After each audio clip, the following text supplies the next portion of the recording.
చిన్నప్పుడు టీచర్ లేదా తల్లిదండ్రులు బంధువులు నువ్వు పెద్దయ్యాక ఏమవుతావురా అని పిల్లల్ని అడిగితే డాక్టర్ అవుతానో టీచర్ అవుతానో పోలీస్ అవుతానో ఇవే చెప్తూ ఉంటారు. ఎందుకంటే ఇవి ప్రొఫెషనల్ జాబ్స్గా ఆ వయసులో ఫీల్ అవుతూ ఉంటారు చిన్నారులు. సినిమా కార్టూన్స్ ప్రభావం కూడా వీరిపై కొంత ఉంటుంది. ఏం చదవాలో ఎలా ప్రిపేర్ అవ్వాలో తెలియకపోయినా ఫ్యూచర్లో అలాగే కావాలనుకుంటున్నారు. ముఖ్యంగా పోలీస్ కావాలని ఆశపడుతూ ఉంటారు.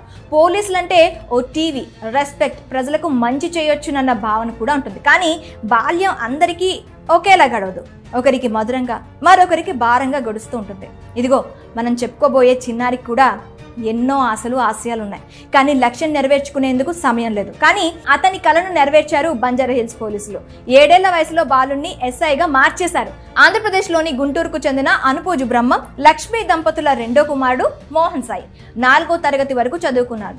గత ఏడాది మోహన్ సాయి అనారోగ్యం బారిన పడ్డంతో తల్లిదండ్రులు ఆసుపత్రికి తీసుకెళ్లారు. పరీక్షల్లో అతనికి రెక్టాల్ క్యాన్సర్ అని నిర్ధారణ అయింది. ప్రస్తుతం అతడు బంజారా హిల్స్ లోని బసవతారకం క్యాన్సర్ ఆసుపత్రిలో చికిత్స పొందుతున్నాడు. చికిత్స అందిస్తున్నప్పటికీ అది ప్రాణం తీసే వ్యాధిగా మారింది. బాబు ఆరోగ్యం రోజురోజుకు క్షీణిస్తోంది. దీంతో బాబుకి ఏవేమి కోరికలు ఉన్నాయో అవి తీర్చేందుకు సిద్ధమయ్యారు పేరెంట్స్. చిన్నప్పటి నుంచి తనకు పోలీస్ కావాలన్నది ఓ కల.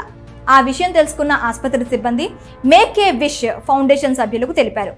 మోహన్ విష్ను తీర్చేందుకు బంజారా హిల్స్ పోలీసులతో మాట్లాడారు ఆ ఎన్జిఓ సభ్యులు. చిన్నారి ఆరోగ్య పరిస్థితి గురించి తెలుసుకుని అతని కోరిక నెరవేర్చేందుకు ముందుకొచ్చారు పోలీసులు. మోహన్ సాయి పోలీస్ డ్రెస్ వేసి స్టేషన్ కు తీసుకెళ్లారు. బాబును సాదరంగా ఆహ్వానించారు పోలీసులు. పోలీస్ అధికారిగా కుర్చీలో కూర్చోబెట్టి మోహన్ కోరిక తీర్చారు. బాబుకి బంజారా హిల్స్ డిటెక్టివ్ ఇన్స్పెక్టర్ జాకీర్ హుసేన్ గౌరవ వందనం చేశారు. ఇక పోలీస్ స్టేషన్ లో జరిగే పని విధానాన్ని అడ్మిన్ సబ్ ఇన్స్పెక్టర్ శివశంకర్ వివరించారు. ఈ చిన్నారికి సబ్ ఇన్స్పెక్టర్ రవీంద్రతో పాటు ఇతరులు బహుమతులు అందజేశారు. కొడుకు మరికొన్ని రోజుల్లో దూరం అవుతున్నాడని తెలిసి ఆ తల్లిదండ్రులు తట్టుకోలేకపోతున్నారు. అయితే అతన్ని పోలీస్ డ్రెస్ లో చూసుకుని మురిసిపోయారు. అధికారులు సల్యూట్ చేస్తుంటే ఆనంద బాష్పాలతో పాటు భవిష్యత్తులో అతడు ఉండడని తెలిసి కన్నీటి పర్యాంతమయ్యారు. అలాగే బాబు కోరిక నెరవేర్చిన సంస్థకు, ఆసుపత్రి సిబ్బందికి సహకరించిన పోలీసులకు ధన్యవాదాలు తెలిపారు. మరి ఈ బాబు కోరికను నెరవేర్చిన తల్లిదండ్రులు, ఎన్జిఓ సంస్థ, పోలీసులు చేసిన సహకారం పట్ల